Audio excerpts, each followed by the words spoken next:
Used to bag work about an apartment 5B. You're now tuned into the Apartment 5B podcast, where we chop it up about hip-hop, R&B, sports, love and life.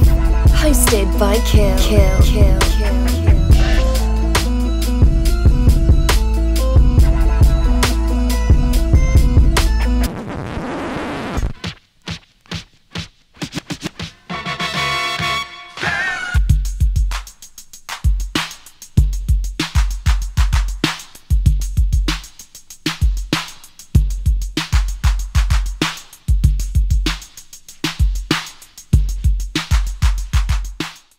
What's good? Y'all to the Apartment 5B podcast hosted by your man Kill. I got my squad up here in effect with me. I got my brother Nick. What's going on, fam? Ready to get it in. Ready for the topic. How y'all doing? No doubt. I got my man Vern from the ATL chopping it up with us tonight. What's going on, Vern? Everything is love, man. Good to be here. All right, no doubt. Y'all already know us. Let's jump right into it. Yo, what albums were you highly anticipating? I mean, like, you were so hyped for these joints, and when you finally got your hands on them, they were suspect. They was whack. They just did not live up to expectation. That's what we chopping it up about tonight. Times that hip hop artists that we love let us down. Why did they let us down? What was going on? You know, I want to dissect a little. I want to jump into it, maybe understand what was going on behind the scenes that may have led to this and all that good stuff. Vern, you sitting in there with us tonight. What's one of your first joints that let you down that you was disappointed by, bro? All right, man. So I've been rocking with De La since 3 feet, man. De La Soul is dead. Balloon Mind Stakes is high. Bionic Grande. I'm like, okay, these grown men, they speaking to me. We're going to keep this movement going. So every time they came to Atlanta, me and my homie was there. So they got cataloged for days. So when I heard they was crowdfunding the album, you know, they announced it and all that kind of stuff. I'm like, bet, you know. Then they missed the initial release date. I'm like, all right. So I started seeing videos and promos, and they were talking about how they raised stupid amounts of money, you know, over what they anticipated in a quick amount of time. So I'm like, all right, yeah, I'm ready for this. And then they started talking about how they had hours and hours and hours of jam sessions with live musicians, and they picked the best music out of those sessions. I'm like, yeah, okay, let's go. Man, I put that joint on, I'm like, that's it? This what y'all built me up for? Bruh, here's all I got to say. Anytime you got a De La Soul album and 2 Chainz got one of the hottest verses on the whole album, that's blasphemous, man. And I don't know if y'all know DeJuan Parker. He's a producer, produced for a whole bunch of people like Snoop and all them. We was talking on the inbox. He was just saying, man, how derivative the album sounded. It was boring, all that kind of stuff. And I talked to my homie who we always go to the shows with. He's like, yeah, you know, it had to grow on me. I was like, D, when's the last time De La Soul had to grow on me, man? So that hurt my heart. It's like, man, like Chris Rock said in Boomerang, man, first the Fat Boys break up, now this, man, it ain't nothing to believe in no more. So yeah, that De La Soul, the Anonymous Nobody, let me down. Even though they got the most acclaim for the album. They got nominated for a Grammy out for that, man. Grammy? Yeah. But man, that one hurt me, bro. So I'm going back to my grind days and all that stuff. I can't mess with this Anonymous Nobody. So that one hurt me. The funny thing about that album, man, is I'm with you, man. Like, I was like, yo, this is gonna be crazy. You know, and I think it was the point of it being the producer in me when they was like you said, when we got all these live jam sessions, we sample ourselves. It just sounded like an innovative, dope idea. This is De La, you know, and then to get that, I was just like, wow. You know what I mean? Like, you know, so, I mean, again, we don't know, but let's brainstorm, y'all. What do y'all think happened with that album? I mean, because the truth be told, how much did they raise for that album? 600,000? A lot. Some crazy, like, because they only needed like $250,000 maybe, and they just went over and beyond that. I'm like, okay, so it's no reason not to be stupid with it. Yeah, it was stupid, but not the right kind of stupid. Yo, 600,000, bro. I can't. Yo, and here's my thing. And people who know me, I've said this a million times. I don't understand how artists don't have dope beats. You know, for the simple fact, like I say this all the time. if Paz and Dave got on Twitter right now and said, look, we about to do an album. We don't have no budget. Like, yo, I'm sending Daylight so many beats. Like, yo, they would have to set up 6, 7, 8, 9, 10 Gmail accounts. Yeah, to get all the beats that's gonna be coming to them just for Cass to be able to put that on a resume that I made a Daylight out. So the fact that you made $600,000 now, my man F always says he thinks they pocketed that much. Like they had to like 590. But see, the thing is, those beats were tight to them. Like I believe they thought that sounded tight. Well, you know what? This is gonna go into another show, which is one of my things that killed hip hop: the death of the executive producer. Yes, sir. Yes, sir. Yeah. Me as an executive producer, them niggas would have hated me because I'm like, this whole thing hold back to the we over. This ain't good. We ain't putting this out. But no way. The whole jam session thing worked. That was the first sign that I don't know about this project. That worried me. I didn't get excited about that. Okay, I can see that because I mean I'm hearing some death metal blood. I'm like, man, what are y'all doing, man? I mean, it's country and western sound and stuff. And there was I couldn't find. I would say, Pain. I guess is the best beat. I guess with Snoop. That's the most energetic I heard Snoop in 40 years too. but I mean, bro, they disappointed me because I still hear Dave and them guest on different people's stuff. Man, they are spitters. They are spitters. That's the other thing. It seemed like they weren't invigorated with their rhymes or nothing, man. I don't know, man. Kill, you're right. We got to figure out what happened.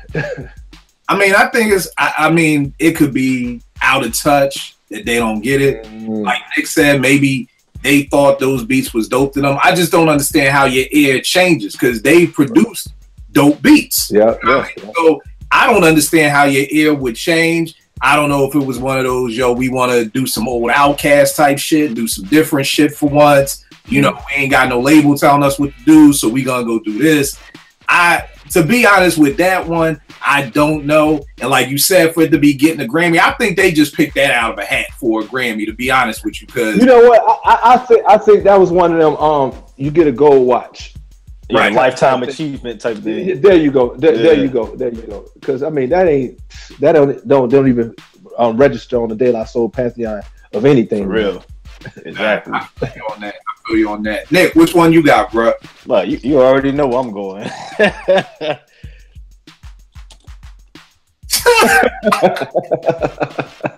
like everything about this album was disappointing because like even the picture they had in the Source magazine for the review, that was like a pitiful picture of Nas. Like never in my life would I think Nas would make an album that bad. And following, he already had disappointed the Illmatic diehards with It Was Written. I love that album myself. The Firm album didn't turn out like we thought it would. I Am was a little disappointing. And then, 6 months later to follow it up with Nostradamus. You owe me, for real? Nas with a Timbaland beat and Genuine dancing. Like, man, that whole project was just he didn't even bring it with the rhymes for most of the album. It was like he was in cruise control. Yeah. Major disappointment for my favorite MC. Major disappointment. Now tell me this, because I know, like you just said, that's your favorite MC. How did you forgive him for that? Like I said, those were the dark years for Nas fans. Like after it was written all the way until Stillmatic, it was hard to defend him. It was just hard to defend him because the product he was putting out, you couldn't defend it, man. You couldn't defend most of it. I never forgave him for that though. Like, like even to this day, if I ever met Nas in person, I'm like, bro, why? Like, why? If I ever met Nas, I would say, hey man, you should hire Rick Ross to pick your beats. I agree. I think we had that discussion on Twitter. Yeah. But the thing with that is I've always wondered, because you got cats like Game and Rick Ross, who are not the dopest MCs. Right. But they pick dope beat. Like, you know, it is incredible. And I've always wondered, do they know deep down inside we not that great? So we really need the soundscapes to be carry us. Versus the Nas and the J's who were kind of cocky, like, yo, I'm the nicest dude who ever did it. I don't need the dopest beat in the world. In fact, I want the beat to be more of a background singer type thing, you know, because I don't need that. Because when you look at Game and Ross's era beats, it's like everybody said that. Like, yo, if like you just said, if Nas had Ross and Game beats, we talking 5 mic album after 5 mic album after 5 mic. You know what I mean? But and the funny thing is, Nick, that you said that brings up another point, because MCs and people in hip hop are always saying about how rap fans are fickle. But when you're sitting there, it's kind of like, yo, you never gave up on Nas. Yeah, I still you know support. what I mean? Like, he put it out, I'm gonna still buy it, even though he like we discussed, he got some duds, he got some mishaps in that catalog. Right, but according to the masses and artists, whenever they don't sell records, is hip hop fans are fickle. Whereas if that was true, then you would have bailed. You wouldn't have got Stillmatic. You want to, you know what I mean? So, you know, just a little thing to put out there. Y'all already know what my first joint is. Nick, I left it alone because I know it's yours. Nick already know Crimes of Life, man. Because that Crimes of Life, because that's truly what we started with. Because somebody got at me and was like, yo, you know, I read your article on your site about Beats, Rhymes, and Life suck. Like, yo, did you really think it sucked? And I'm like, hindsight being 2020, it didn't suck, but that was one of the most disappointing albums to me. I can see that. I mean, from the fact that they're coming off of Midnight, which is a 5 mic classic, to me, one of the greatest hip hop albums ever. You know, and I'm just thinking that they can only go up because that's what they've done. You know, People's Instinctive to me was cool. Then Low End, then whether Low End is better or Midnight is better, they're both incredible pieces. Can't go wrong with either one. Yeah, Nah. With either one, and it was just like, yo, when I heard it, I'm just like, yo. When I heard Once Again, I was like, yo, this shit is not gonna end well. Right? yeah. That lead off was not good. Sounds like, how can we just redo Check the Rhyme? The beat was thin. You know, and for me at least, why it went down like that, and I talked about in that article, was too much was going on. Them dudes was getting pulled in too many directions. Fife was living in Atlanta. Tip had just converted to Islam, and we've said this before. To me, there's John Davis, Q-Tip, and then there's Kareem. You know, Kamal Farrar. Yeah, Kamal. Two totally different folks. Yep. So with Midnight, we're dealing with the Kamal, you know, and they were all going in different directions. You know, Ali was an A&R over at Quest. Then you bring in Consequence. Then you bring in Dilla. It was just it was moving pieces for something. And I always tell people, if you're used to making music, everybody being in Queens and everybody going down to the studio and doing all that together, like, that changes when all those pieces come into play, you know. But I mean, even at the end of the day, when I think about that album, Get a Hold, I love. The Jam, I love. Tip solo joint, I did. Keep It Moving is dope. Wordplay. Yeah. But again, 5 songs from A Tribe Called Quest, who I think is, again, at that point, is one of the biggest groups in hip hop. It's like, you know, seeing is, you know, that's like James Harden in Game 7 of last year's Western Conference Finals, where he just disappeared. Like, you expected Harden to come out and ball like this Game 7, you an MVP, woo, and that dude just disappeared. You know what I mean? That's what. So when I say it sucks, it doesn't suck, but I'm just like, yo, I expect more than 5 dope songs from one of the dopest hip hop groups ever. And the funny thing is, and I said this too, is think about it like this. Think of how we would be thinking about Beats, Rhymes, and Life and talking about it. If on that album we had the Crooklyn beat, we had the Give Up the Goods beat. What if you had the Craig Mack Get Down remix beat? What if you had the joint Drink Away the Pain? All those beats given away. Imagine if those were the beat on the Tribe album. On the Tribe album. Like, really think about that. Most folk don't think about that, but think about all them beats Tip was giving away. Because if Tip was producing for other people during Midnight, we don't know what we would have got.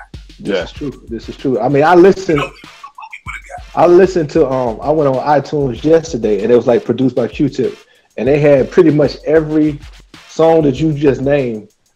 That's what they had on that, and it's like, man, to your point, that would have been bananas. There was no cohesion in that album, man. And something that sticks in my craw. I heard this dude say this: Consequence from A Tribe Called Quest. No, you not, man. Yeah, you not tried, bro. You not tried, bro. You shoot Pip's cousin, and that's all good, man. But you ain't tried. It's sad, man. So yeah, I'm with you on that. And I listened to that album about 30 minutes ago. It doesn't suck. Like you said, it doesn't suck, but it ain't what we used to with Tribe. Yeah, following Low End and Midnight, it's like you just is. Yeah, no doubt. Vern, what's another joint you got for us, good brother? All right, so I've kind of veered away from all hip hop. So, grant me some room on this one. Oh, do your thing, bro. And man, if this is blasphemous, strike me down. But man, don't say voodoo. No. Okay. Helen Fowler Sade, I do. You had us wait for 10 years after Lovers Rock. You tease us with Soldier Love. I'm like, yes, all right. And bro, when I listened to the rest of the album, my wife had to remove sharp objects away from me, man. Because not only was it uninspired, it was depressing. The subject matter was depressing. There wasn't normally you could put about 4 or 5 slow jams off of a Sade album. But man, I don't know if she went away too long. I don't know if she got disconnected from her normal, structure or whatever, man. But that was a disappointing album. Nah, I'm with you on that. And the thing is we ain't supposed to say that.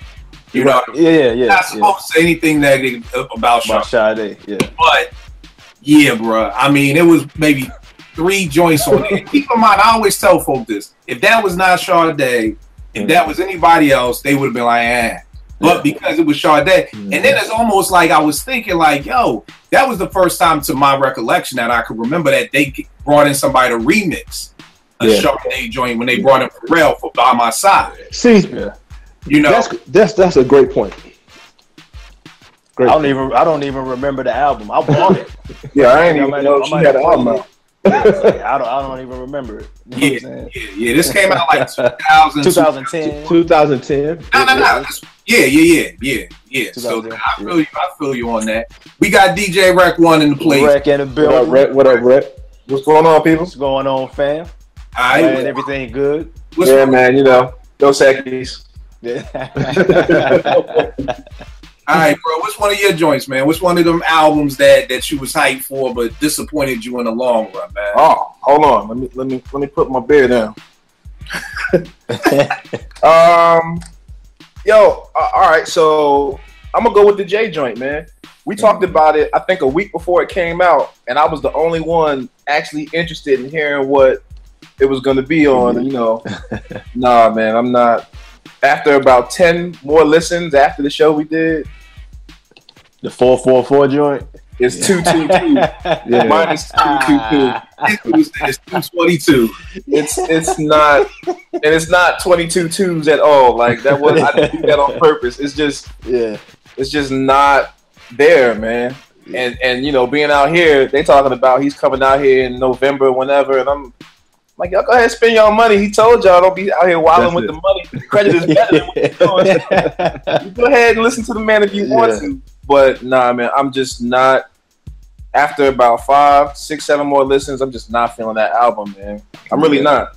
It's almost like somebody gave me a fake $100 bill, and I found that it was fake after the bank done took my money out the account, and I ain't got the overdraft fee. That's what I feel like.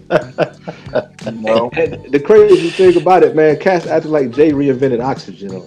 Right? They always do that with him too. Yeah. Did you see the show yet? Did you watch that episode? Because Kill had like a 30-minute felt like rant about it. But his point was stuff that you don't necessarily hear people say about Jay. Because in my personal opinion, I think they scared. I think they scared to say stuff like that because it's almost like how you said earlier. It's almost blasphemy.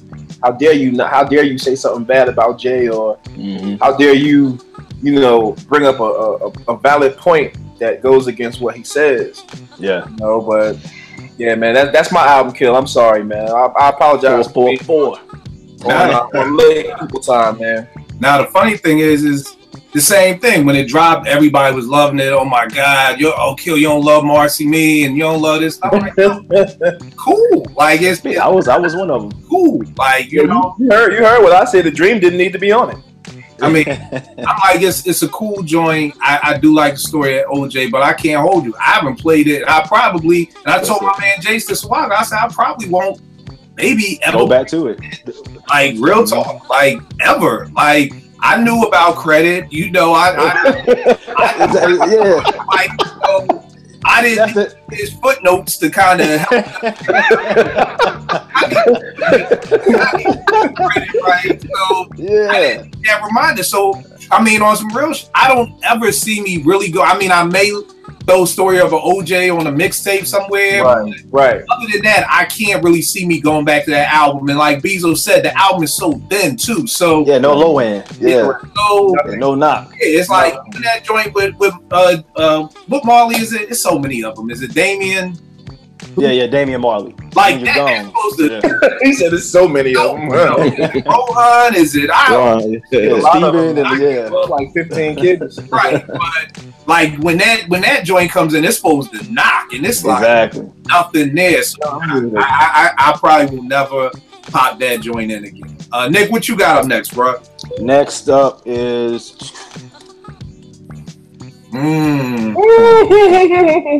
Now with this, LL was the first rapper. Like when I always liked rap, I didn't love rap until Low End Theory, but LL was the first rapper I wanted to be like.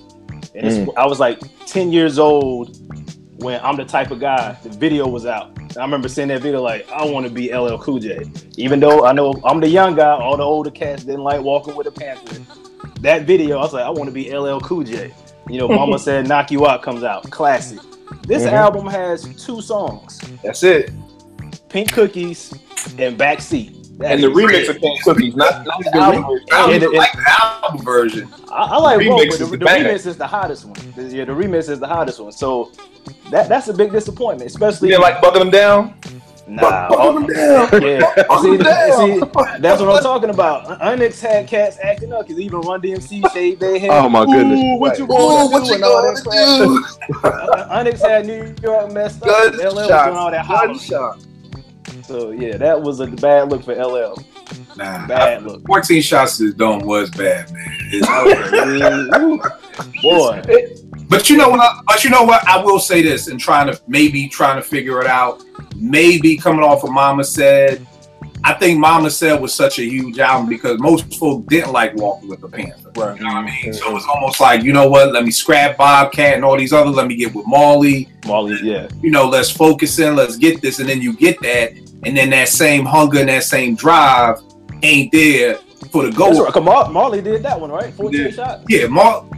Yeah, keep in mind, this is around the time the boy K Def came in the picture too. You know what I mean? True. So again, I don't know if it's Marley, and I think Mama Said Knock You Out was like Marley's last stand. You know what I mean? Of being a top tier producer. You know what I mean? So I don't know if Marley's thought process kind of fell off in the game or whatever like that, but I think that kind of may have played a part in it. I can't remember if that's at the same time L really started getting into acting. I can't remember when he did that In the House joint with Maya Campbell and them. You know, so there's usually always some. If we peel back the layers, some interference in there. Able to find out. Well, you know what? He probably was in LA. He probably was doing X, Y, and Z.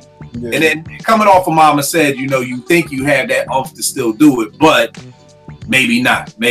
But speaking of Marley, since we talking about him, I gotta go with In Control Volume 2. You know what I mean? In Control Volume 2. In Control, of course, Volume 1 was with the symphony. With the symphony. So he had, yes, that was trash. Volume 2. For Your Steering Pleasure, which was trash. But come on, I'm hyped. I'm like, yo, Marley Marl in Control. To me, before Soul Survivor, that was my favorite producer album. You know what I mean? So I'm hyped for this point. I'm like, okay, Marley back in the cut. We got the symphony. We got the Symphony Part 2, which was trash. You know, anything with Little Daddy Shane, Big Daddy Kane. You can just go ahead and just throw that one right on out.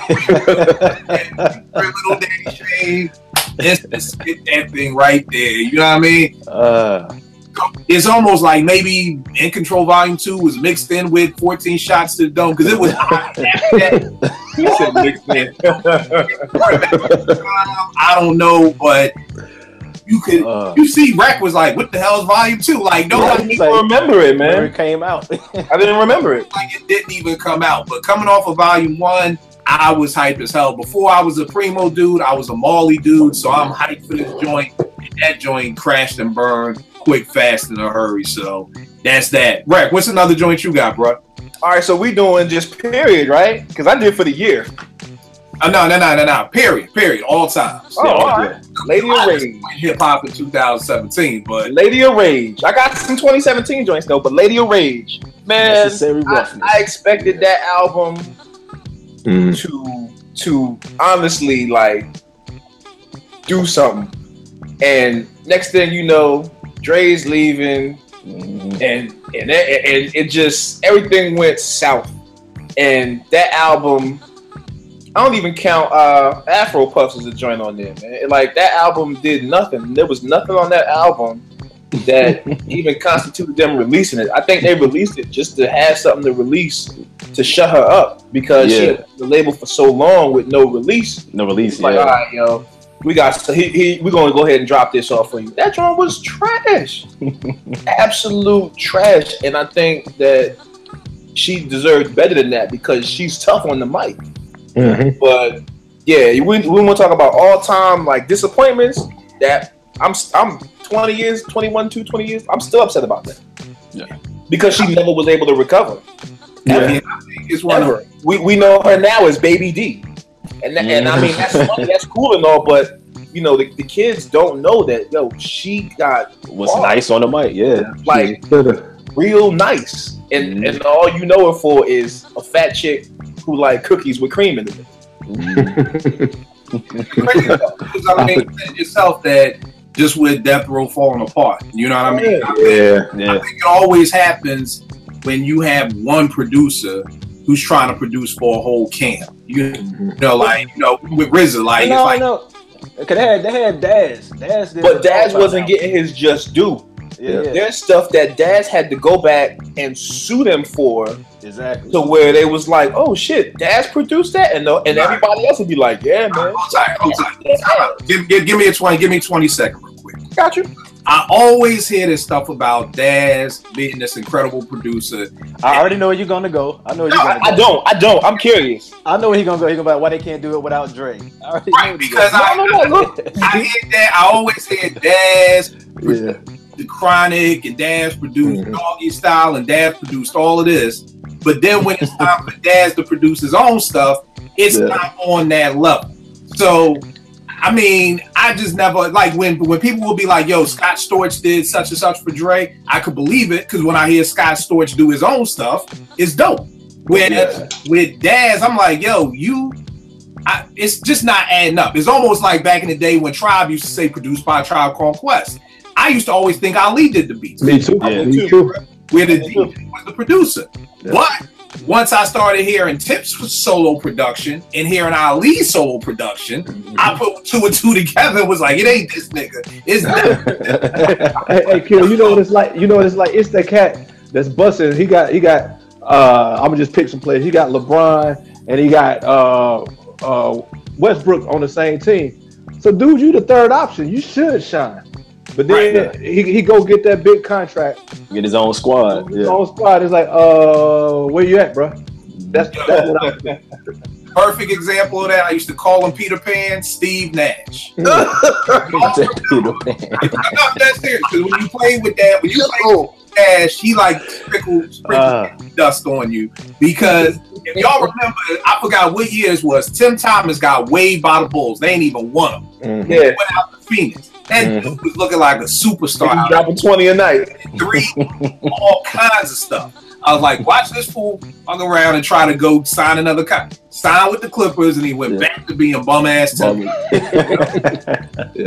Tim Thomas, his game never changed from when he was a senior in high school. Man, that dude came down to Philly one time in a tournament, and when I saw him at what was he at Nova or wherever the hell he went to college, I said, yeah, that's the same shit he did on us. Same fucking move. But I mean, if you play with Steve Nash, you look a whole lot better. Yep. You don't. Yeah, that is true. I think producing with Dre in the camp also, you know, Dre a perfectionist to a fault sometimes. Yeah. You ain't gonna be able to just put everything out, and then when you're on your own, you just putting everything out. Dre like, nah, that's not going out. Right. It's back to your point, Kill. You said it ain't no A&R. There's no executive producer. You know, no creative quality control. Right. Right on that, Vern. So what you got up next, Vern? I'm gonna go with the Goodie Mob, Age Against the Machine. So these are cats. Yeah, so these are the cats because of the Dungeon Family camp that put us on the map. You know, we had Jermaine, Mr. Biter himself, Dupree. Biter, who's that? Man, the dude he's never had a creative original thought in his life. Jermaine Dupree. Oh yeah. Okay. Yeah. Everything. Okay. So they bring us soul food and still stand in the world party. So okay, they time went on and everything. So CeeLo blew up and did everything he had to do. So I hear that they coming back with an album, and they put the first song I think it was on The Voice or something like that with Janelle Monáe. I'm like, all right. I listened to that album, man, and it's just hurt. It's like groups that you love that have been away for a while, you want so bad for them. When Mike Tyson came back from prison,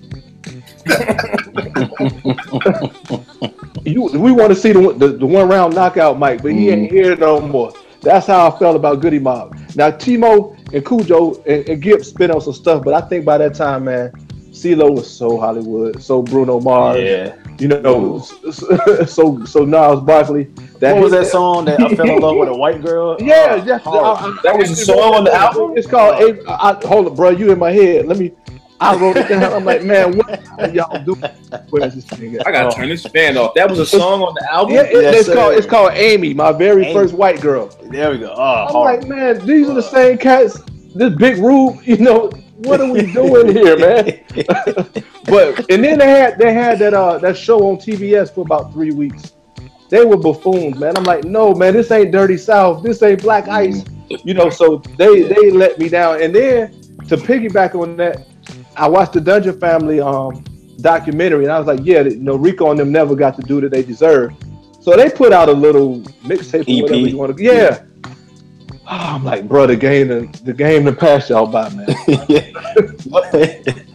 You know, the wild part about all that, I think with Goodie, it could be, and I don't know, but you got a lot of these cats who was doing this when they was young. They getting this money, but they spending the money.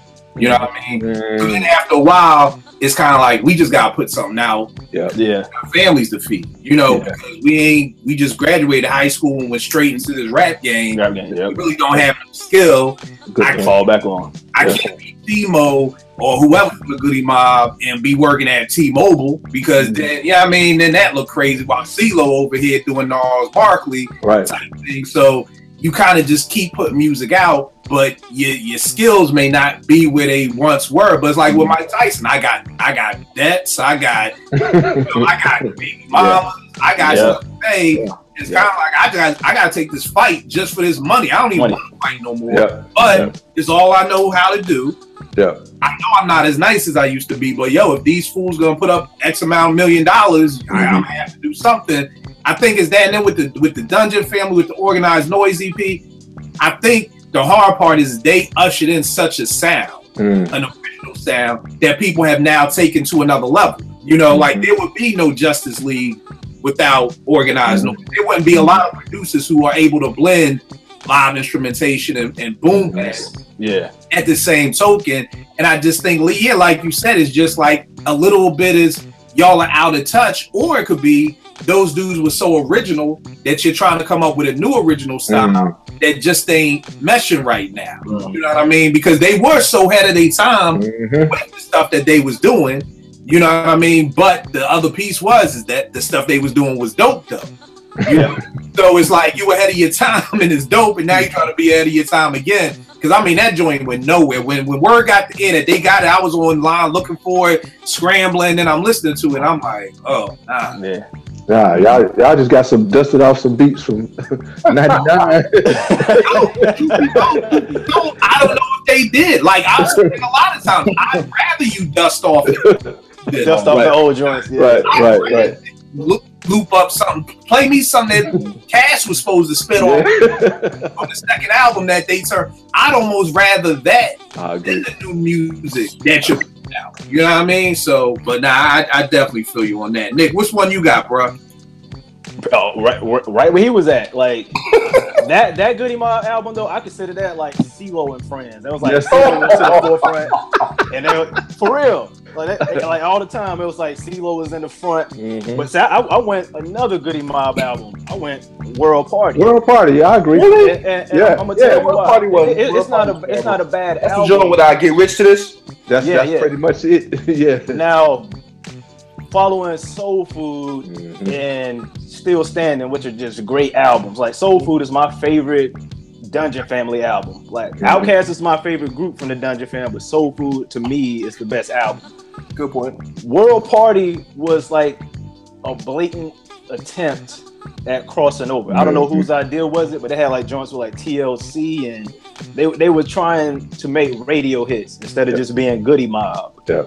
And it's not a bad album because there's some heat on there, but compared to the two albums that came prior to it, it just didn't stand up, in my opinion. Is it worth checking out? Yeah, it's a few joints. It's a few joints. Because after Get Rich to this, I was like, yeah, nah, this is shiny suit shit. I'm cool. Exactly. That's exactly what it was. Like when Bad Boy took over in '97 and was selling them records, you could tell who was like, damn, why we can't sell no records? Yeah. And that's what they tried to do. They tried to cash in, and it's not for everybody. And you know what the hard part is too, man? Just looking at it from that is that hip hop is ever changing. And I think one of the things that we kind of never talk about is how when we talk about the 80s and the early 90s being such a golden era, we never really talk about that. Really at those times, especially in the 80s, record labels didn't know what to do with it. That's right. So it literally was like a hands-off process. Like imagine if, I'm sure each one of you have a job that you know how to do. Now, you may not do it the way you want it done because your supervisor is telling you to do it a certain way. But imagine, and I know for me, I would do my job a lot differently than how I'm told to do it. You know what I mean? And I'm saying all that to say is that when you don't have a record exec telling you about hits or selling records or any of that, and it's kind of like, yo, this hip hop shit is new, just kind of do what y'all do. This is why we got the De La Souls, is 3 feet high. Right. This is why we got It Takes a Nation. This is why we got, Strictly Business, when the engineer didn't even know how to do rap. And it's like, it's a very innocent time versus, to me, after, NWA came out with Straight Outta Compton, it kind of was like the record label saying, oh, okay, so cursing a lot is the where, like I said, G-Rap's album, no cursing, first album, G-Rap's next album, every other curse, every word was a curse. Talk like sex. Curse word. So when you start to look at the game like that and see how you're constantly trying to keep up, I look at MC Lyte going from, Eyes on This to freaking Roughneck, Yeah, that was great. Times are changing, and now you have a label, as you could say, your supervisor in your ear saying, no, don't do your job like that, because now we're not about helping kids. We got to get these numbers because we got this grant that we wrote that we need 80 kids for, so we need you to get these numbers. Versus when it was like, just help whatever amount of kids you can help, just do what you do in the hood and do it.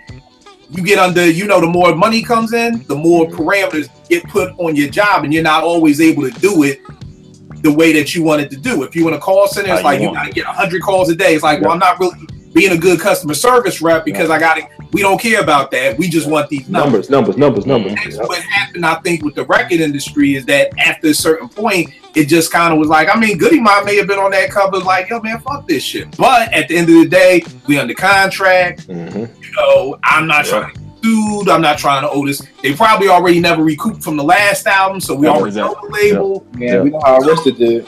Yeah. That's the hard part too, with hip hop always changing. That was the messed up part. The next joint I'm gonna go with is Phrenology from The Roots. I still never listened to that album.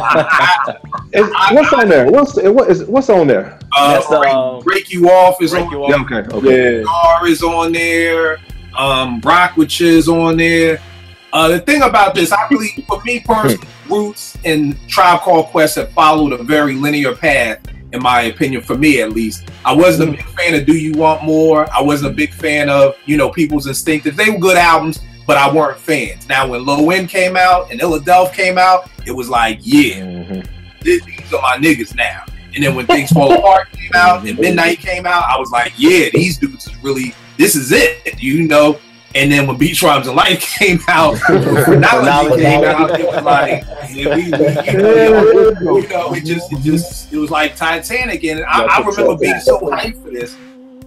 One Soul was playing the whole album the whole day before it dropped. And when Star came on, I was like, this is it. And that was it. That was it. Right. It was the first song. The rest of the day, I was like, damn, like, Say Something, right? Isn't that on there too? That's on the following album. Okay, all right. I was getting mixed up. That was another one. Tipping Point. Yeah. And for me, I got a lot of reasons why. Number one, Quest started the Brody, the production. You know what I mean? If you look at Illadelph, and you look at Till Things Fall Apart, you got you got Kilo, who was doing beats for them. You got Chaos, who was doing beats for them. You had Dilla on both Illadelph, and you had him on Till Things Fall Apart. And I think Quest trying to Brody that didn't help. I think Malik leaving the group, a lot of people don't put those two together, but I feel like Malik was, and again, another reason why I feel like Tribe and Roots follow that linear thing, because first album with Fife, I'm like, why is this nigga even here? Tip do all the rapping, you know what I mean? Same thing with Malik. I'm like, I can make a nerd say he's superb. But then on Illadelph and on Low End, they gave up. Like Butter was crazy. No great pretender. Off for Illadelph. So again, it's like both groups had to side MC. The first album wasn't there, so I really think Malik leaving affected the group more than what most people, talk about and give it credit for. But yeah, I was really hyped for Phrenology, and I got let down big time. Man. No, I'm big on album covers. That album cover was whack as shit. Like, I would have did a black album, just did a whole black album with nothing.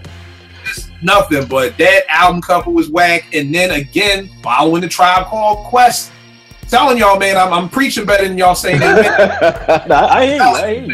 The other thing is both groups then tried to go back to their third album and get their biggest hit. Well, second album for Tribe, because Tribe had that once again crap that was just a blatant, check the rhyme rip off. And Break You Off was basically Break You Off was it was like, straight rap about a girl again. That shit always that shit was whack. You know what I mean?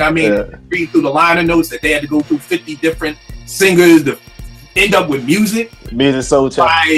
But the Roots always had that, because they had Silent Treatment on the first one. Right. And it had but that's one of my knocks on Thought, that the only time he tells you a story is when it's about a shortage. Yeah, that's true. That's so true. You want Thought to tell you a story, but a bedtime story? When Thought tells children stories about women, they're not stories about anything the fuck else.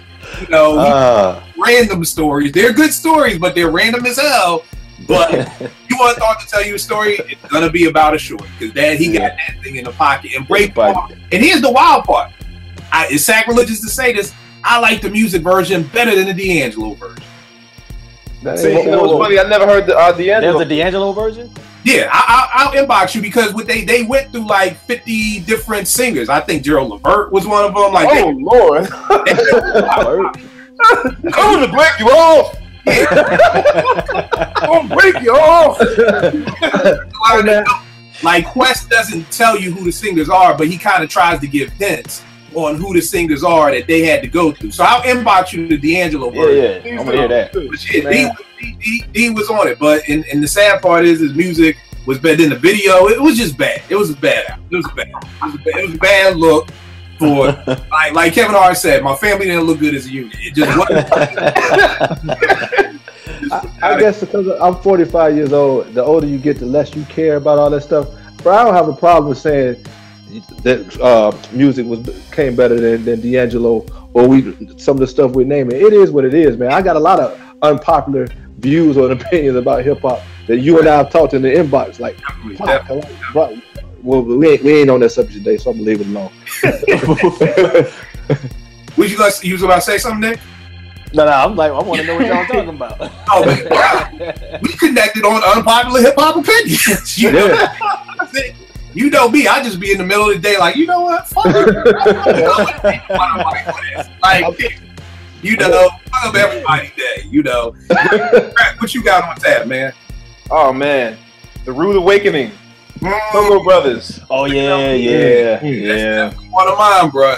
And I don't want to say that the name change killed it because nothing else changed. It had nothing to do with it. Yeah, nothing else changed. No, it kind of did, man. Cause I was like, man, the boot camp clip was still intact. Yeah, nothing else changed. I don't understand why that album was so whack. I don't. Production. Yeah, no beat minus. Yeah, but it didn't have to be. It didn't have to be. But you know what? People should have been beating their doorstep down to be like, yo, Evil D, Mr. Walt, yo, let me just get one joint. Yo, but keep in mind, the Beat Miners had one joint, which is the one joint I messed with on there, Spanish Harlem, with Hurricane G. Yeah. To me, that's the only joint I spin off that album. No, I like the 101 joint.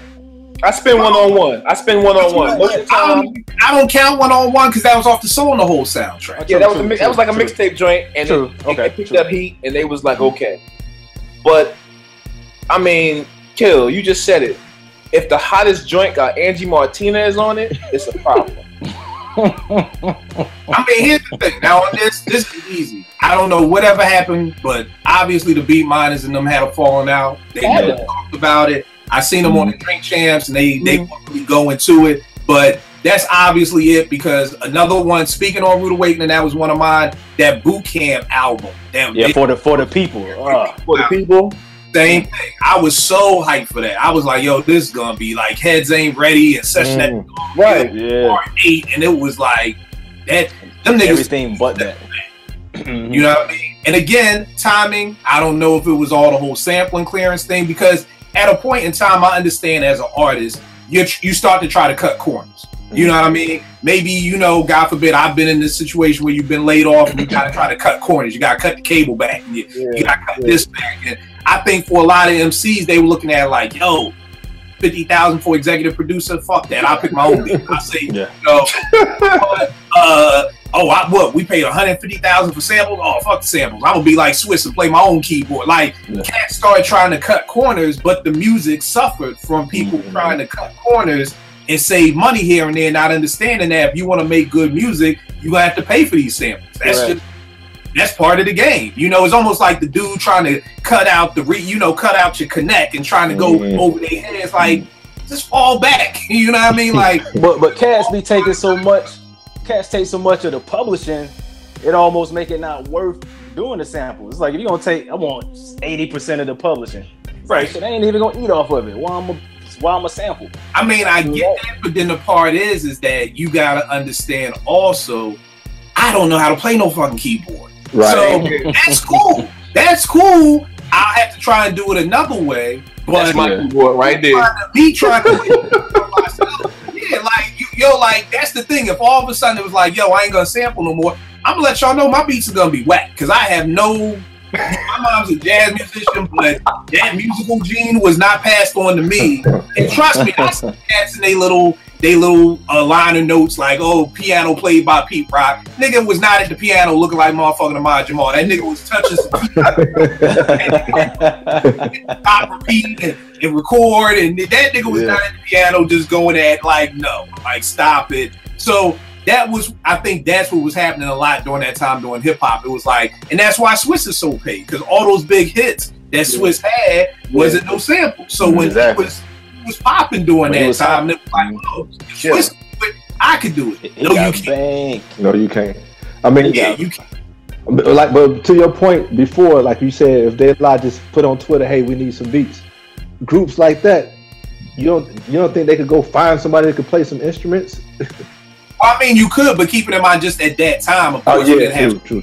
Yeah, and had they done that, they would have risked they probably wouldn't have been able to come back from it because that's not what they was known for as a group to go and get something to where there was instruments played on. They was known for that gritty, that grimy. Yeah, because when I want to flip over the table, I put on like that's the Super Tims or Bubble Goose, like when you stuff like that, you know.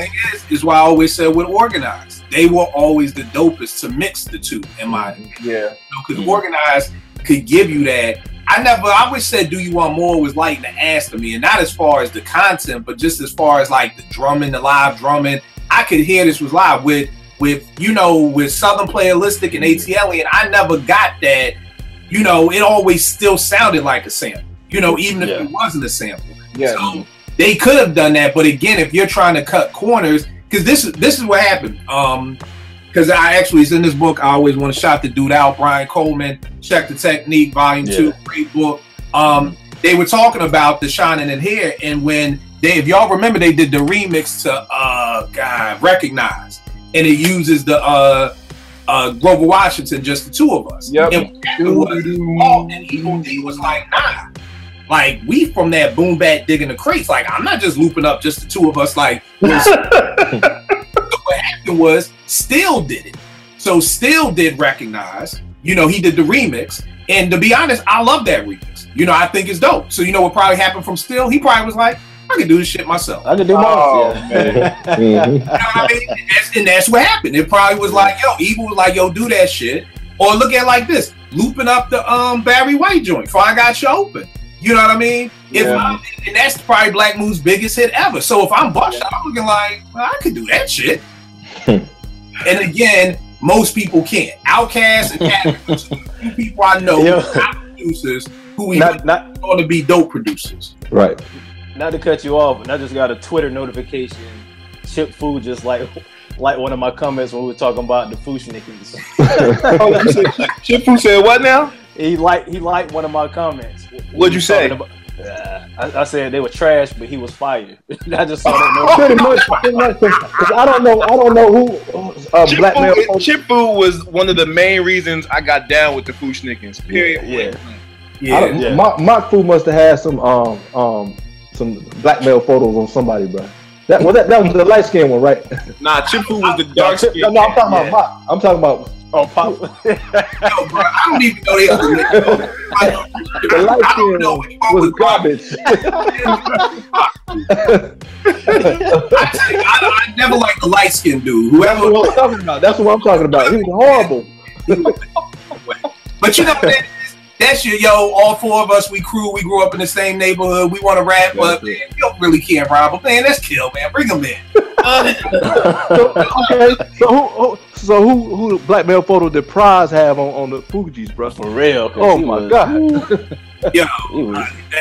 That's a whole nother show. People who do not belong for their own thing. Maybe that's the next show. Who did not belong and how? You know what? That's that. Hey. There you go. Write it down. We gotta do it. All right, Frank, who you got next, bro? Oh man. So Vern, Nick, y'all gonna love this one, man. Concrete Law, Backbone.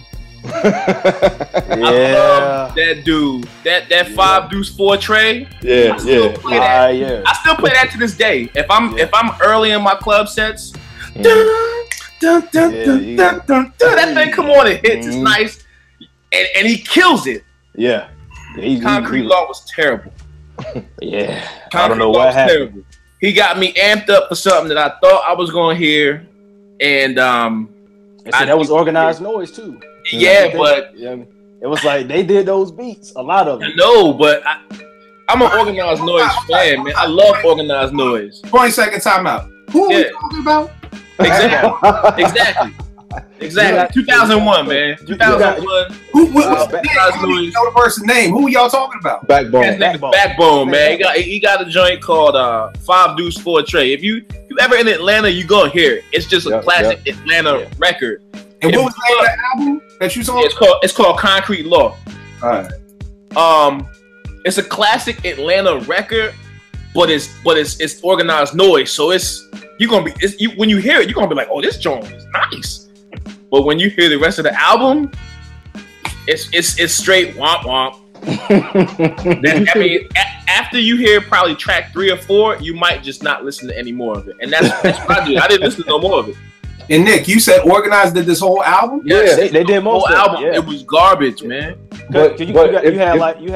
Actually, Parental Advisory was the first group they did. Then Outkast, then Goodie Mob. But you had like Cool Breeze, Witch Doctor, and Backbone. And at the time I was loving those guys. I was a Cool Breeze fan. Like that's a whole other situation. But like I got sucked into it, and I grabbed it. I grabbed the LP. I saw it on the shelf. I grabbed it. I got home. I threw it on the turntable, and I was like, "Yo, this is trash." And you threw it back. And back then, it wasn't like I could take the record back to the store and get my money back. I couldn't get my $15 back. Yeah, I was pissed. Have you seen the documentary?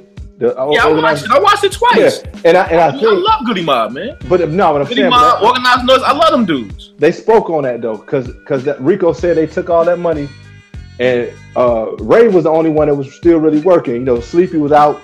So that's what they were talking about. They was getting high for the bitches and all that stuff. All that stuff. And so they had all those people signed with Jimmy Iovine and them. So they really didn't have their hands on like they were when everybody was in the dungeon. And it showed. That album was garbage. All right, I got it. Well, I guess I don't gotta check it. Nah, don't even waste your time. You ain't gotta check it. You ain't gotta check it. Don't waste your time. You ain't gotta check it. All right, Vern, what else you got for us, bro? All right, okay, so Mr. Lupe Fiasco. Lasers, right?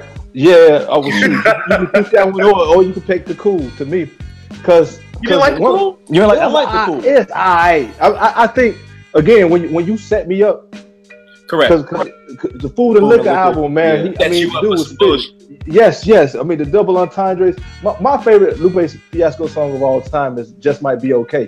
I love the double entendres. He was kicking and all that stuff. So. Again, you can see to me the Hollywood kind of creep in. The more we get, and then Lupe started feeling himself, man. And if you follow this cat on Twitter, I stopped following him because it's like, dude, do you really believe the garbage that you're pushing out, man? You know, I think it's a sign of a lot of people, man. Like for Nas, for instance, you have nobody in your camp that be like, hey, bro, you sure you want to do that one? You know, exactly. you sure you want to put that one out? Yep. I think nobody is in Lupe's ear like that, and so he just off on tangents, man. So, like you said, I could go lasers, but I just picked the Cool because coming off of Food and Liquor, I was expecting a lot more.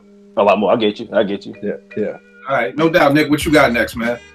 So you did the other. We have the Tribe debate all the time about the worst albums. So you know where I'm going. Oh yeah, I had that on my list. Yeah.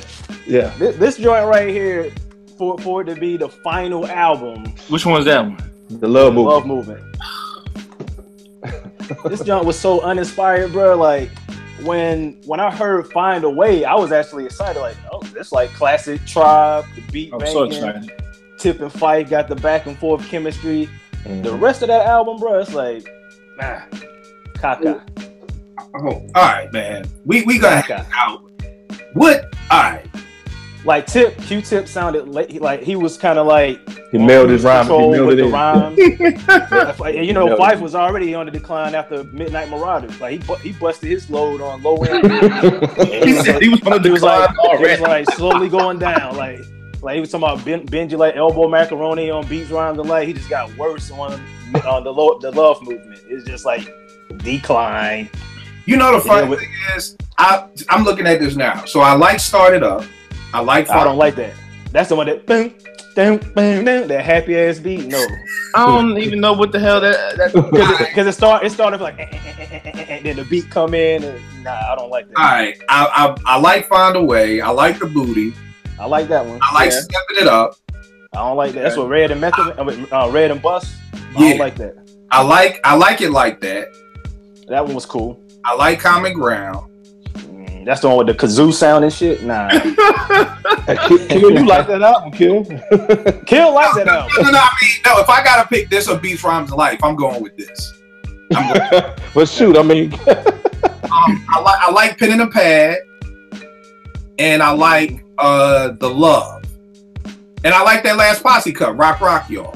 Now, the stuff on here that's trash is trash. Like, his name is Muddy Ranks. Yes. With the ABC, if I was, Nori really loves Queens, because I would have been like, nah, bro. I'm not. I think it was because it was Tribe, man. Yeah. That would not have happened any other time. Had anyone else come calling, that fool was still being Left Rack City.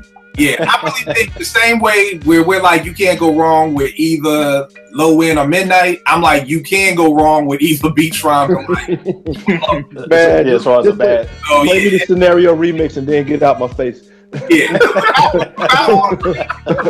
Like, they knew they had to save the day with that. But, I just hate it because people try to give Dilla a bad name for those joints, but Find a Way bangs. Like, all day.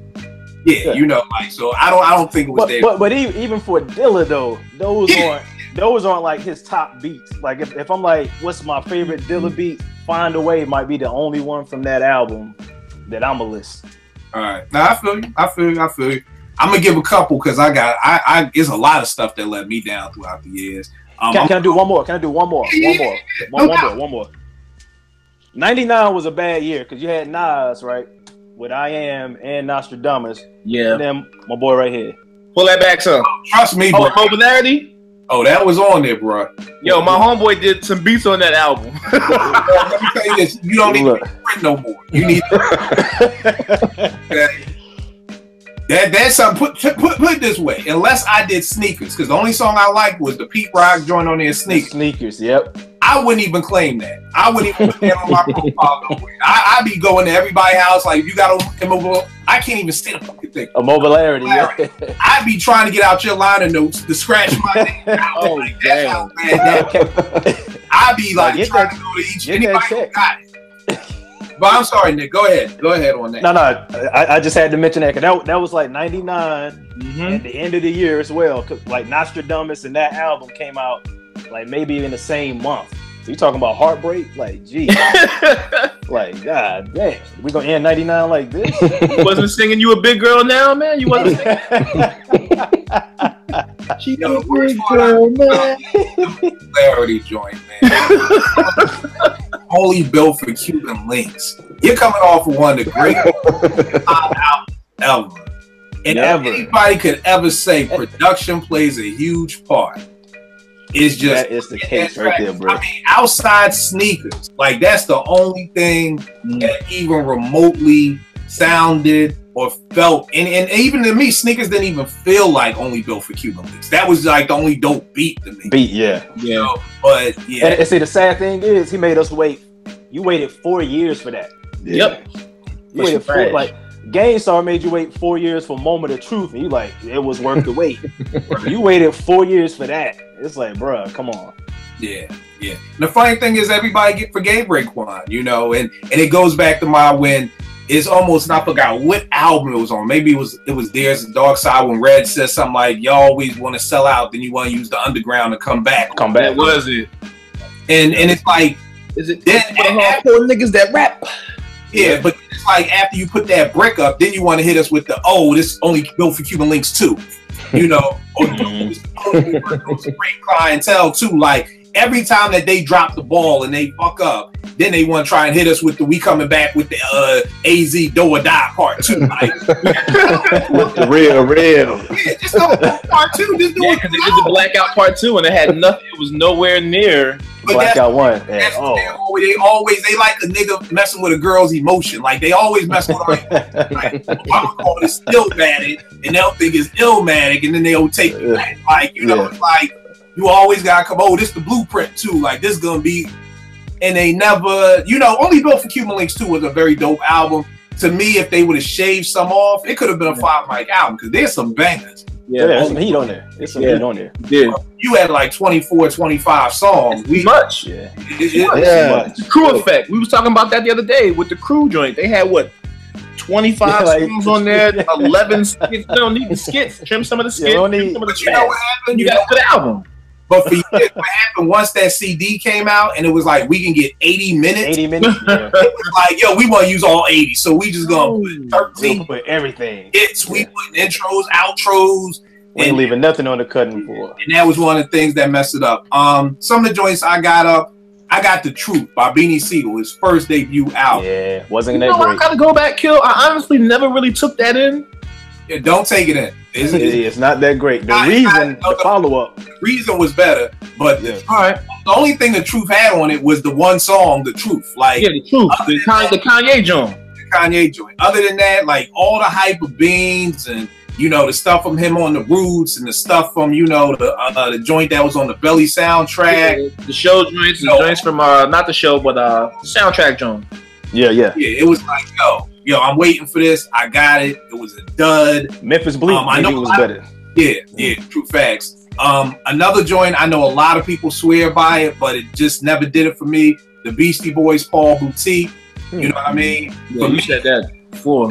I'm coming off of License to Ill, so I'm coming off of the Rick Rubin sound. And keep in mind, we talking 88, 89. The source ain't even out yet. There is no social media, so I didn't know that they was leaving Def Jam and Rick Rubin. I'm just buying a new Beastie Boy album, expecting to hear something that sounds similar to License to Ill. And when I didn't hear beats like that and rhymes like that, it just didn't connect with me ever. Diamonds, Hatred, Passion, and Infidelities. Oh God, that's the album with him in the orange cover. Yeah, he's like this. Yeah. I don't know why it's so whack. Coming off of Stunts, Blunts, and Hip Hop, I was like, yo, this thing is gonna be, crazy. And that was a 5-year gap. Yo, I've never heard that album. Me neither. You ain't missing nothing. You ain't missing a lot. They had the projects on there. They had No Wonder. I mean, there were joints on there again. It wasn't a whack album. True. But Stunts and Blunts, I mean, that's like timeless. Classic. Coming off of that, and then like Nick said, with that weight, you come with that. Another joint I got was Jay-Z in My Lifetime Part 1. Coming off of Reasonable Doubt. Reasonable Doubt. I'm hearing this shit with Blackstreet and Foxy Brown and Babyface. Like, to me, that album was half. I don't know. I'm trying to bite Big's formula, but I don't know what I'm doing. You know what that was? That's when your little sister tried to cook Thanksgiving dinner because Mama gave her all the recipes. Yo, Phil, that's fucked up, man. The J fans coming for you. Oh shoot! Dog, he had a song with Blackstreet. Come on, like, hey, listen, I ain't mad at you. As you say, I ain't gonna hold you. You right. Yo, I agree with you. He was trying coming for you. Formula, but he had no idea what he was doing. And he said that. He said he didn't get it until after that Jermaine Dupri Money Ain't a Thing. It was like after that, I kind of got how to do it. So this was your sister in the kitchen trying to cook Thanksgiving dinner, fucking up everything. Because half the album is dope. You got Imaginary Players, you got Friend or Foe, you got best up on it. Streets is Watching, Where I'm From, but then the other half of the album, is just like, yeah. So that's like when Big Mama getting old and she can only do half a thing. People gotta come in and do the other half. They keep Neil Long's ass out the kitchen, huh? There you go. Anytime Vern made the food, it was like, because the volume 1, you started off with with Premier, the 1,000,001 Questions, Rhyme No More. Exactly. But it's like the rest of the album two bricks back to back. It's like that Blackstreet track, and then I Know What Girls Like. Like, bro, how you gonna put that back to back?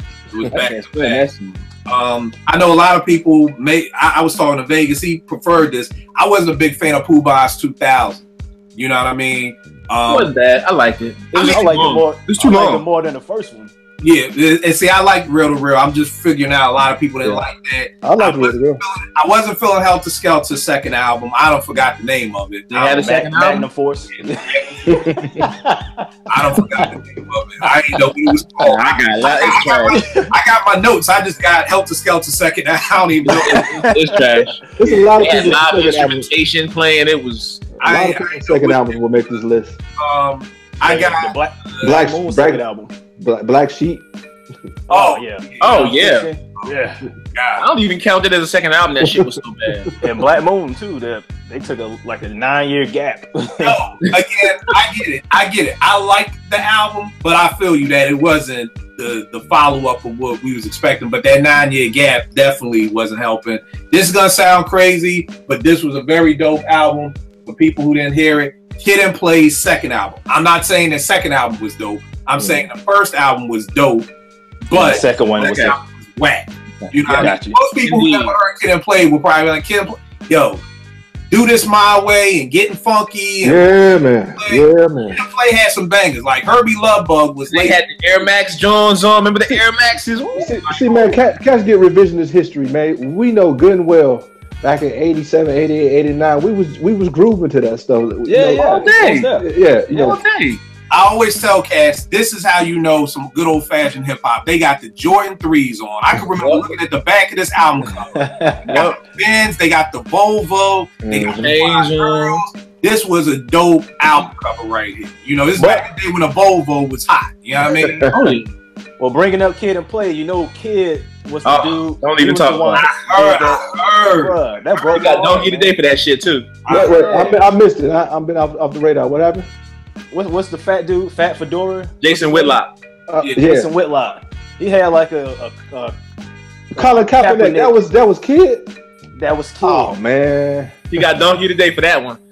I'm like, bro, why would you do that? You know what? He probably got his rent paid for 2 months. So probably. Not to say I ain't mad at him. I am mad at him, but I also got Walking with a Panther because I felt like that again.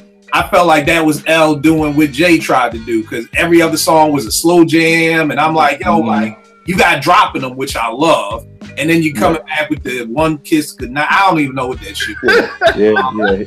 Mike Geronimo's Vendetta. I thought this was. You already know where I'm at with that. I thought this was gonna be dope. Coming off the Natural. Now when you saw that Nothing Move But the Money video. Yeah, and then the only joint on there, Immobilarity, one Pete Rock joint, because that Pete Rock joint that was fire. Was crazy. Yeah. It's like Pete was in his bag, like I'm gonna just save these whack albums from being I'm gonna give y'all little stuff because that was crazy. And again, funk your head up, ultramagnetic MCs. For people out there who know me, I love Critical Beatdown. Came out in '88. It was one of the first albums that made me want to make beats, get the drummer some funky, cool keep cool housing things. That Funk Your Head Up was whack. The only thing that was on there and it really wasn't on there was the Papa Large remix. That was dope to this day. That was on Funk Your Head Up that I felt was dope. Vern, do you have any more joints, man? Yeah, I want to ask y'all what y'all think about Lab Cab California after Bizarre Ride. I'm Bizarre Ride all day. Yeah. So that wasn't bad. It wasn't bad, but it wasn't Bizarre Ride. Yeah, so that's not at all. That's one of my Southern brothers. That's one of mine, and I'm gonna throw another R&B out there because we've seen this formula before. Classic group that kind of hit a cold spell, hooks up with Flavor of the Month producer, whoever. New Edition when they hooked up with Puff, we knew that was terrible. Oh yeah, that was terrible. That was nothing but a check, and to get them probably out of that $1 billion Scientology deal they had. Yeah, I mean it's like taking a '66 Mustang and putting chrome on it with some hydraulics and 24-inch rims. Man, a classic is a classic by itself. Classic, yeah. Was that the joint with Hot Tonight? Hot Tonight was the banger. That was the banger. Hot Tonight, if I'm not mistaken, Ryan Leslie did that.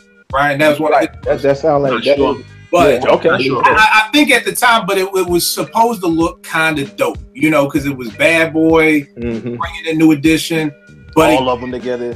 All of them together again. But again, and we got to do a show on synergy, on just when you got that synergy with somebody. And Grant brought this up a long time ago because I was saying how with white folk, they can have these law firms, you know, Jacoby and Myers, and they families hate each other. But it's like, look, we ain't letting no hate stop us from getting this paper. We get into the bag. Yep. Jacoby and Myers don't fuck with each other?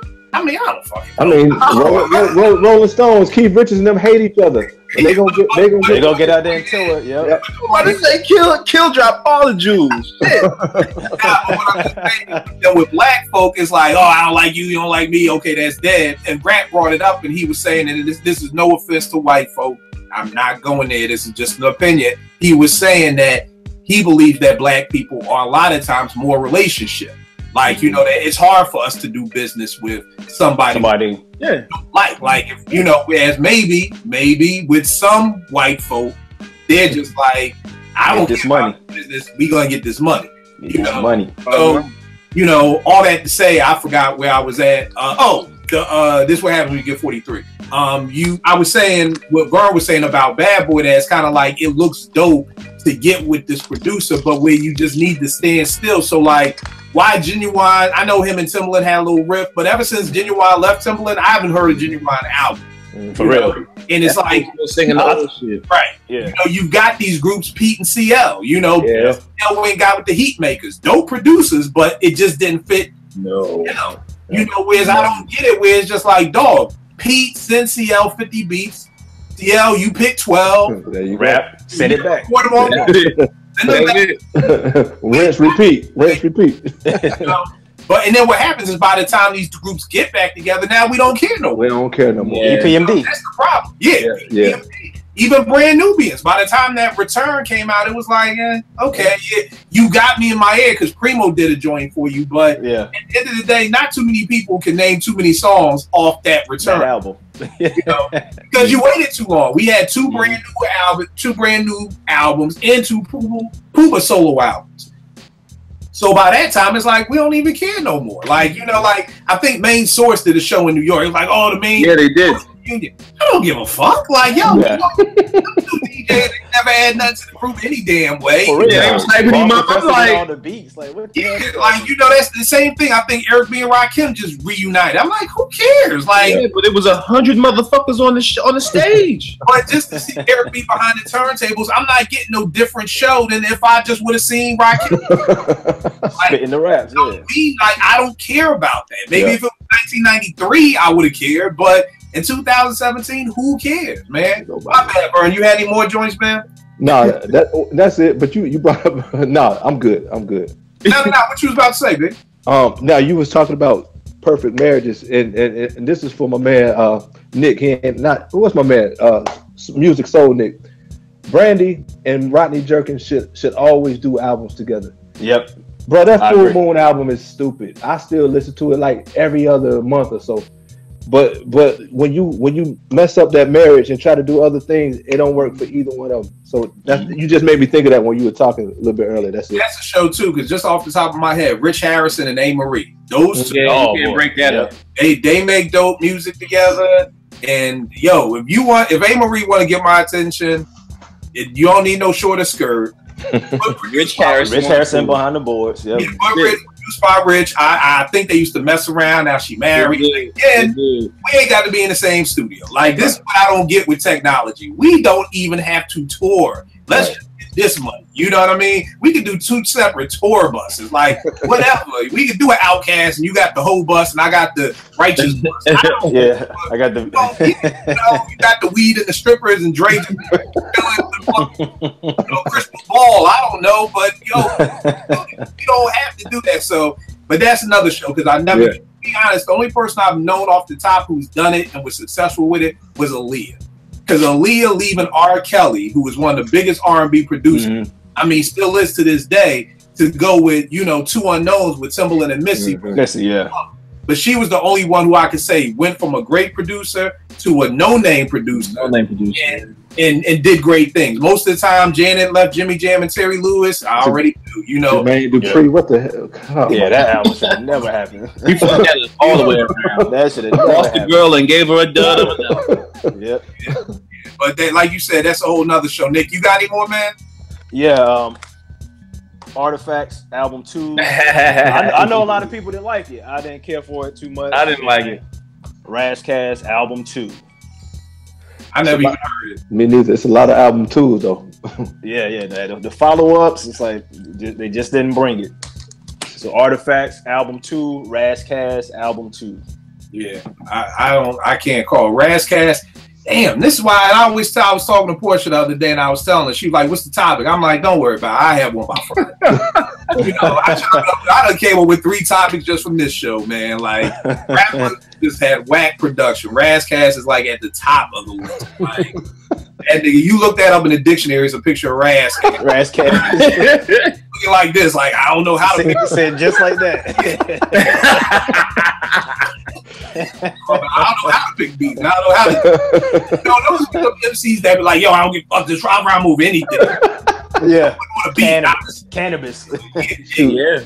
The early Tupac to me. Here we go. Yeah, Detroit Deli. Sad story. Slum Village. And Joey Badass's last joint, man. All American Badass. I talked about this a couple weeks ago, man. I don't need Joey Badass to get a conscience, man. I need him to give me some boom bap. If you're gonna get a conscience, give me that shit over some boom bap. Yeah. I'm tired of hearing him singing, man, or even some type of a semblance of trying to make a damn harmony, man. Don't do that. Trying to get his J. Cole on, man. But you know what it is, bro? It goes back to that 50 Ja Rule beef where 50 is dissing him for singing, and then next album, that's all. His biggest hit is 21 Questions. Yeah, and it's like, yo, everybody diss Drake, like, oh, he too sensitive, or he too this, and then he's singing all the time. But now J. Cole sing more than he rap. You know what I mean? So it's almost just like people diss it, and then they just realize, oh, this is what people want. Okay, And then the hard part, same thing with the NBA. You got so many cats now who are worried about their brand before they even have their game right. It's the same thing with hip hop. People are so, I could get this brand, and I could be the Toronto Raptors ambassador, or Wale is the Washington Wizards ambassador. You have all these people trying to get their brands before they even making dope music. So right. If singing's the end thing, and I tell a story all the time. Y'all remember that group All City?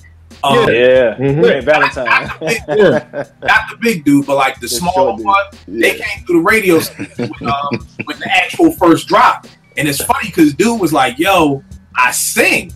And keep in mind, this is like 95, 96. And I'm like, word? Like, he's like, yeah, I'm going to be singing on some cuts. And I'm like, I don't know, bro. Like, I don't know. And it goes back to when Kane was in the Don't Curse video, and he had on the purple shirt and we was all looking like, yo, what the fuck? 5 years later, that's Jay-Z. What I mean? Like, so again, it's like this dude telling me he want to sing, and trust me, dude is at home right now like, God damn it, I was singing. He's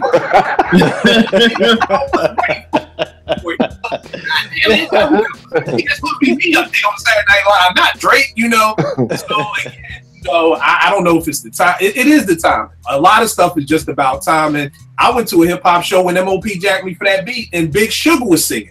Damn. Yeah. Because he sang on I Let the Music Play. Yo. Let the music. He sang on that. I don't know if this goes back to when fame was like rappers want to be actors and ball players, and now rappers want to be singers and singers. I don't know what the hell's going on. Nah, but I actually remember Guru talking about Gangstar and Big Sugar always was a singer before he rapped. Yeah, but he sounded like he smoked 1,000 cigarettes. Yeah. It's not good singing. I mean, maybe he was a singer, and I mean, because at the end of the day, like I said, only certain people can get away with that, though. Like most, I didn't mind who he said. Yeah, most. You know what I mean? Yeah. So if it sounds dope, I don't mind you doing something different, but I guess the problem is one, sure, most always looked at most as like one of those like weirdo Howard dudes, like Howard dude. Not tough, but you're not gonna get, you're not a punk.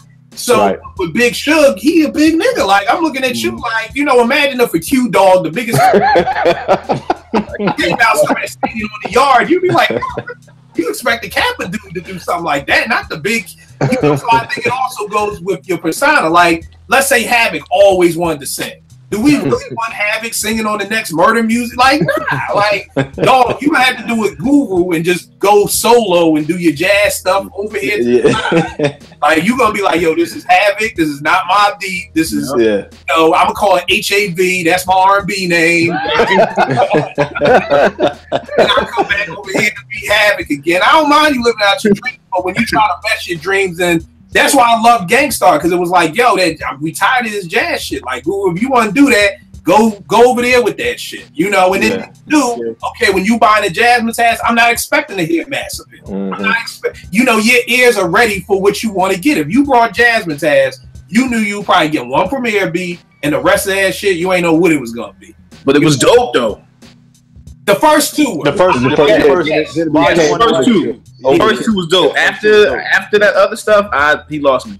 Yeah, but I think that's what made it good. Because imagine we wouldn't be speaking of Gangstar so highly if Google was trying to do Jasmine Taz on a Gangstar album. And a Gangstar album. No, you can't do that. It can't be done. But I'm just saying this is what people are trying to do, and they're messing up their brain. Like J. Cole, if you want to sing, be C-O-L-E, you know, and that's my singing thing. And then when I want to rap, I'm J. Cole. Like, I'm with that. Like, but when you try to mesh the two together, you're going to mess up your discography, which is, like I said, why I always salute Gangstar, because they were one of the people who were able to say, like, Google, live out your jazz dreams. Like, nigga, you think you fucking Donald Byrd, go over there and be Donald Byrd, you know, but don't bring that Donald Byrd stuff over here. You know, when you come over here to do Gangstar, we back in D&D. Like, get your life right. When we found out how old he really was, it made sense, though. Yeah.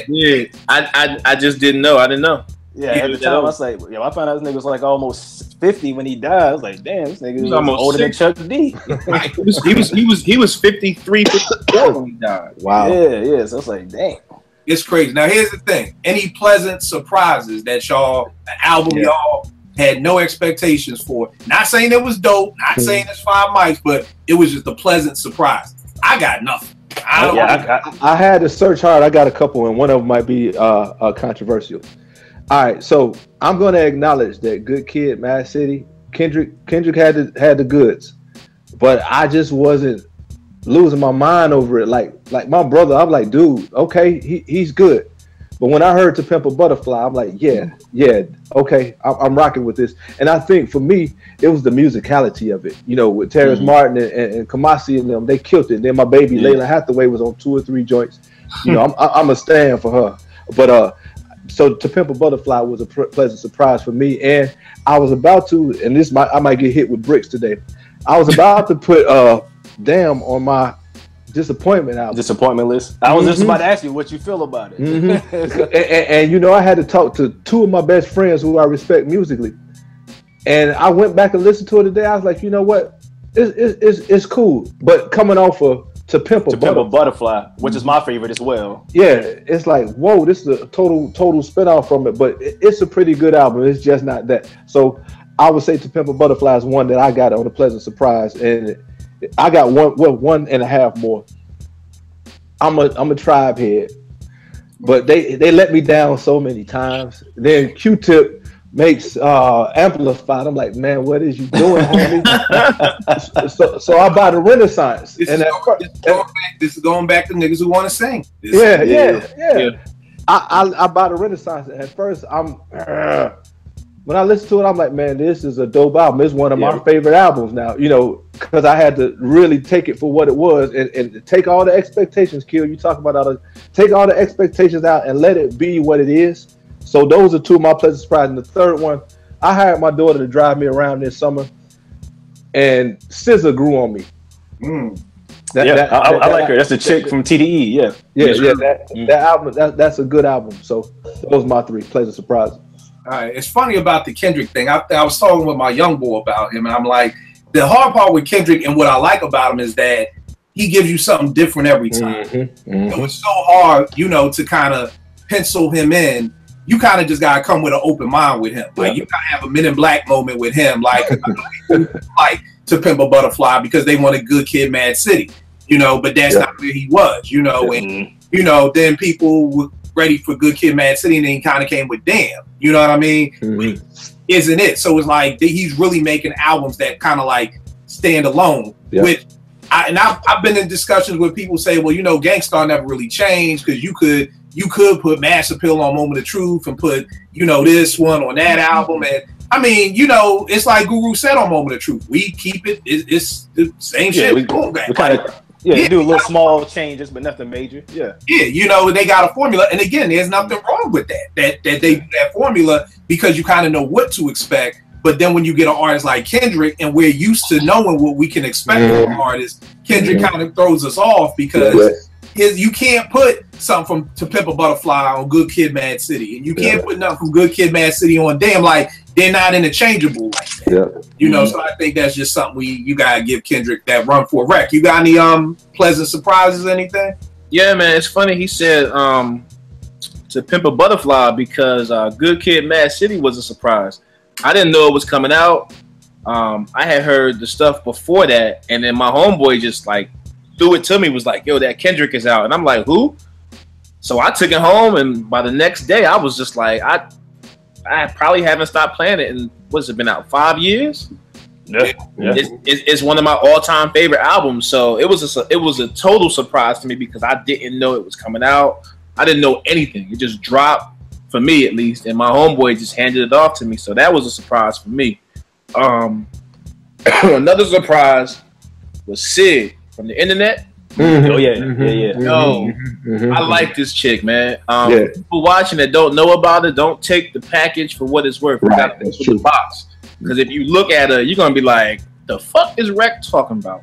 I feel because that kept me away, because my man Boston was always telling me about Sid, like, yo, you gotta check out the internet. You gotta check out the internet. And you saw them and you was like, I ain't listening to these motherfuckers. I know, because I did the same thing. Yeah. I did the same thing.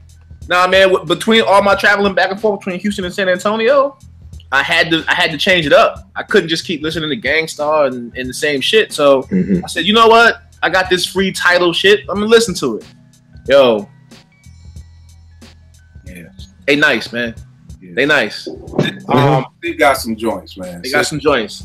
Pleasant surprise. Raekwon's last album, The Wild. Pleasant surprise because he's so up and down. You don't know what you're gonna get. That album is a great album. Great album, hands down. And Sean Price, Imperious Rex. My reason for it, though, is because when people pass away, when these artists pass away, you don't know who's in charge of you know, their catalog, project together. and you don't know what you're gonna get. Whoever was in charge of putting this together, they listened to somebody. Thank you. Now here's my question: was this one of those albums that was already done, or was it like we just had vocals and we just synced them up? Because it sounds like an album that was already done. I hope it was, because it sounds like most of it could have been done. It was being like, oh, we just got some old rhymes from Sean. We just right. You fuck around and be like that Biggie and Faith album. To me, those albums, what do they call? Post-mortem? Posthumous, yeah. Posthumous albums. I said post-mortem. Posthumous albums. I always looked at it like those are the albums, and I'm sure I don't know the right definition, but to me, those were the albums where like, yo, we're gonna take some Biggie acapellas and get some to make versus being an album that's already done, completed. Exactly. Yes. You know, some people try to call Life After Death there. I'm like, nah, that was complete. No, it was done. Already promoting it. It was done. Right, that was done. The only two I guess I got from this year, I was talking to Vern about the other day, Meek Mill's. The Meek Mill's album. And again, let's look at it like this. I have zero expectations for Meek Mill. I mean zero. So it's like you can only go up. There's really no you can there have been some negative zeros, but you know, I was these are some negative zeros. You can't go down. Like, let's not say zeros. But I was like just pleasantly surprised. Like, yo, there's probably about 3 or 4 songs on there that I'm like, yo, I actually kind of like this dude. You know what I mean? And the funny thing is Meek had a song with Ross off one of those what's they shit? The Maybach. Yeah, Maybach Music Group. Yeah, posse cut albums that Alchemist did, and Meek goes in, and it was one of the first times I ever heard him over like an Alchemist beat, and he sounded good.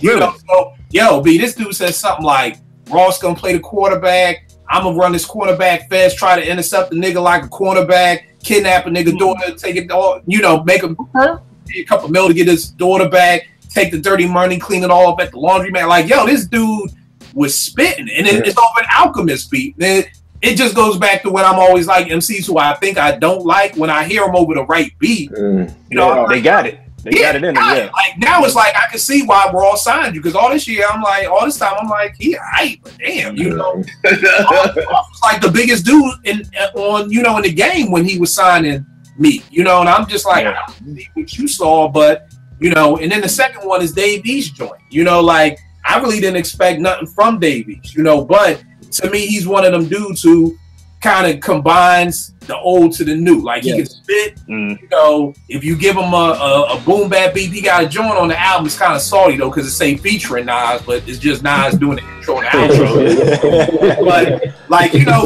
he got the dope storytelling. You know, Nick was saying, "Kill, I'm shocked you like it with him over them trap beats." This how much I don't know what trap is. I'm asking Nick. So that song with Jeezy's trap, he like, yeah, that's trap. Yo, I'm like, I don't know what it is. You know, I won't say trap beat, but it's like more southern. Yeah, okay, it's not the boom bap. Yeah, like he got this joint on there with Wiz Khalifa using the same cycle sample that Busta used. Yeah, I love that joint. You like that one? Yo, love that one. Literally, yo. I fucked the re-up on Chanel. I fucked the re-up on Vuitton. Last year I bet against Cavaliers. I fucked the re-up on LeBron. Yo, yeah, he like it because he know the verse. Oh shit! I know the verse, me. Like, yo. So, like, and to me, that's, you know, I can't explain it, but like, this is one of the few albums I've heard in a long time where like I've listened to it so much, I know I can rhyme along with it. You know what I mean? To the point, like, I'm on YouTube, and I mean, if cats ain't really up on Davies, go up on YouTube. He got I gotta check him out. Got a joint over Drake's Free Smoke that he kills. He's got a lot of joints over other people's joints. Yeah, he can rap. He got this joint called Keisha. That's dope. Oh, the video was crazy. Yeah. You know that Keisha on some real boom bap type. Yeah, it's a mixtape. That joint is wild. Yeah, so you know, again, now from loving this one, I picked up his last two mixtapes. They don't got the same oomph for me as this has, but yo, I'm telling you, like, I think he's a good dude to bridge the gap between. I can see me being at a Davies show and then seeing my teenagers at a Yeah, that's what I'm saying. You can play that with them. They'll love that. That's what I was about to say. Like, I don't think you like when you say you don't like the new rappers. Like the new producers, or to me, are dope. Metro Boomin, Mike Will, they got heat. It's just the rappers they produce for turn you off. Right. If they get with the right cat, you like Metro Boomin with a little Uzi spitting on it. Yeah, exactly. What me and Austin was talking about, it's not that I don't like new rap, because Fonte is a relatively new rapper. You know, J. Cole is a relatively. Y'all don't call. You think Fonte been out about 20 years? Right. Fonte been out. Fonte got 17 in. Damn, it's been 17 years. Yeah, a little bit. Right. But see, the problem is, this is what happens when you get old. You 17 years. I'm like, damn. But so I didn't start liking J. Cole until I think the Born Sinner album. So I guess me getting on to J. Cole is kind of new. He's newer for me, but he's an older MC. You know, like with Kendrick, I've still never listened to Section 80. You know, say no more. I got you. The first joint send it to him. You know what I mean? So drives. Hold on. Yeah, you know, so like, Nick, you posted something today. I was like, who the fuck are these people? Like, Nick, like, rank them. I'm like, Chance, and Chance. Like, that was you? I don't know these other people are. I don't know the cat, but he's like, the cat? So you talking about rank them? Rank them for what? Like, he ranked Vince Staples, and he had like 3 trash cans. Oh yeah, that wasn't me. I've never heard this. I want to listen to the album, the autobiography, because you said it was dope, but. I mean, he has a mixtape that I have. You gotta listen to that. That's how I got on Vince Staples, way before the Def Jam. Okay. Yeah, Vince is nice. Right. You know who can spit? Vic Mensa can spit.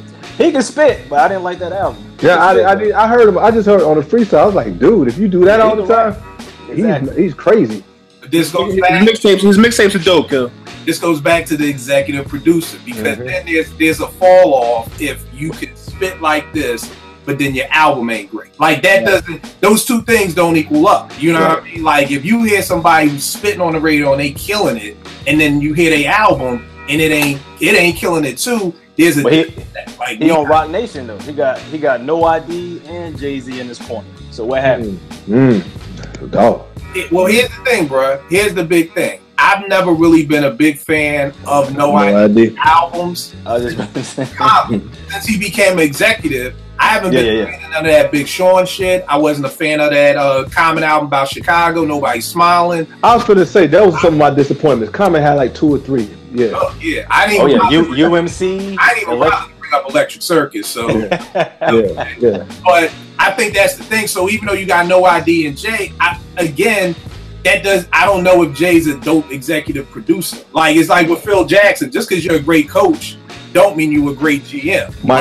Michael Jordan. Yeah, true. You go. Like, you did 2 totally different jobs. You know what I mean? Just because I can make beats doesn't mean that I can sit here and help you come up with the right track listing or You know, and I'll do that with my artists that I'm working with. Them niggas will be like, yo, just put it in order the way we recorded it. I'm like, nah, like fall back. Like, yo, I want to end the album with some excitement. So let's start the album with excitement. Let's kind of bring them down and bring them back up. Like, everybody doesn't know to do it like that. Like, I've literally been in the studio and Cash just be like, put in whatever order you want, like whatever. And I'm like, that's no, part of the whatever. Yeah. Exactly. Like, it's not whatever. Like, there's a science to this, but it's obvious that everybody doesn't have the science to know how to do it, or we wouldn't be getting all these whack ass albums, you know. So, but nah, dope show, y'all. Right, give them all the information, bro. Yeah, man. Twitter at DJRec1. IG is Worldwide Rec1. All right, Nick, give them everything. Yeah, Twitter, only one way to win, 79. Instagram, 14 karat gold slum computer wizard. And y'all need to follow Nick because he's gonna keep you on your toes. Yo, is that what that is, Nick? Yeah, without the vowels, of course. Yeah. Yo, they're trying to read what it is. I be like, man, I ain't reading no. Hey, Nick, give me that Twitter again, man. Only one way to win. So it's only the number one way, the number two. My last name is WYNN 79. But Kill gonna post it up. Yeah. We'll do it that way. We're gonna say something about the show tonight. I tell you this, bro. He keep you on your feet every morning. Is rank them. Oh man, you gotta give me some other stuff. You had 2 joints a day. I ain't know what them albums. I ain't know. Oh, that's you. Yeah, okay. Yeah. I was like, I'm out on this one. This dude did. Kill the mute us. He'll quote it and then mute it. Like hella notification. I will wait. I know. With freaking 99. Yep. I'm like, I respond and then mute it because I'm like, it's people coming in on this. I get in, answer the question, get the fuck right back out. I got to. I can't answer until I get home. I can't answer until I get home. I'm with people all day. Because people be like, yo, you got this tweet I sent you? I'm like, bruh, I didn't even fish through half these. Man. Bruh, give them all your stuff, bro. Twitter at VChandler10, Instagram VEChandler10. All right, and y'all already know what it is with me. Kill889, Twitter and IG. We'll make beats for food as always, brothers. Appreciate y'all chopping it up with us tonight. Likewise, y'all be good, brothers.